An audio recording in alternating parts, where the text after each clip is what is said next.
Good morning. Today is Monday, March 8th, 2021, and this is your 5 minutes of Monday morning inspiration.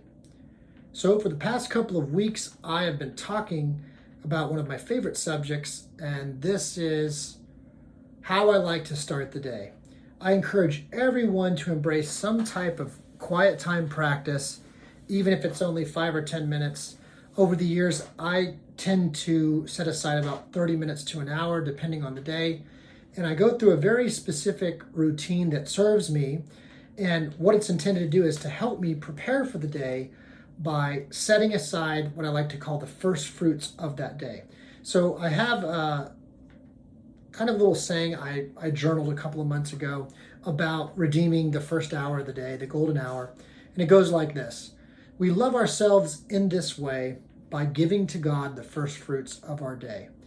And what I'm saying in this is that one of the ways you can love yourself, genuinely care for yourself, is starting your day in such a way that you give yourself a moment to actually think and breathe. With our ultra-connected society, it's very easy to get caught up in our routines and in our work and in our families, our children, and our hobbies and activities, and you can almost feel like you're always one step behind. A way to get yourself aligned and really live intentionally is just the simple practice of getting up just a little bit early to start your day well. So the way I like to end my kind of power hour, this first fruits golden hour, is with a habit of writing a list.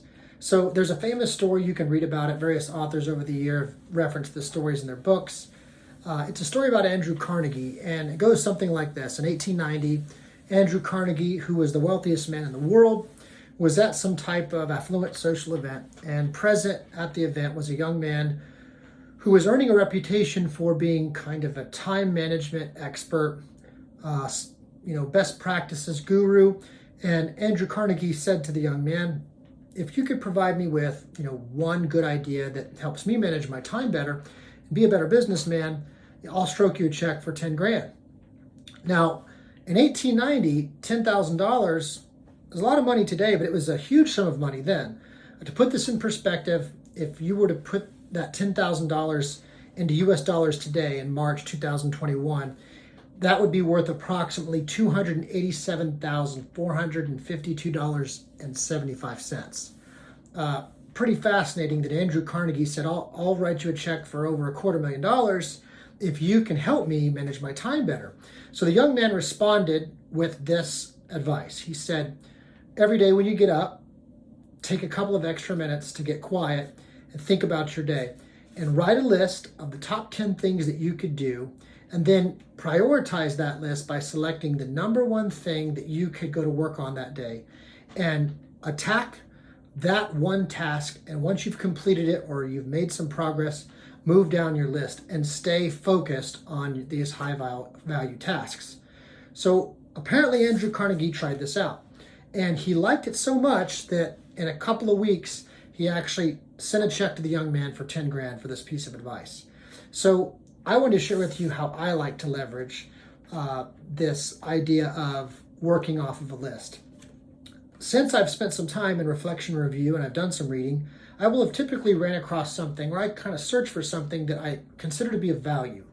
And for example, today I was reading through Proverbs, a couple of different passages of scripture, and I was reminded of this one. It's in Proverbs chapter 4, verse 23. It says, guard your heart above all else, for it determines the course of your life. I like to write down, witty things I heard an author say or one of my mentors say. Obviously, I'll use scriptures. I like poetry, even bits out of songs I'll write down. And I'll take this card, I fold it up, put it in my front pocket, and I carry it with me throughout the day. As I take this card out, I like to read this saying and try to commit it to memory, or at least put it in my working knowledge as something to draw upon. On the back of that card, I will write my list. Now, 10 is too many for me. I prefer 3 to 5 things. 7 is almost too much. And I'll do the same thing. I work off of a list. And there's nothing quite like checking boxes or striking tasks off your list. When you've moved the needle, you've made some progress. It's very powerful. It'll help you redeem the time and make your day very productive. So with that, I hope this benefits you. You can put this into practice and it blesses you and helps you live a better life, a more full and complete productive life. So I pray that you have a great day, an excellent week, and an absolutely awesome Monday. Thanks.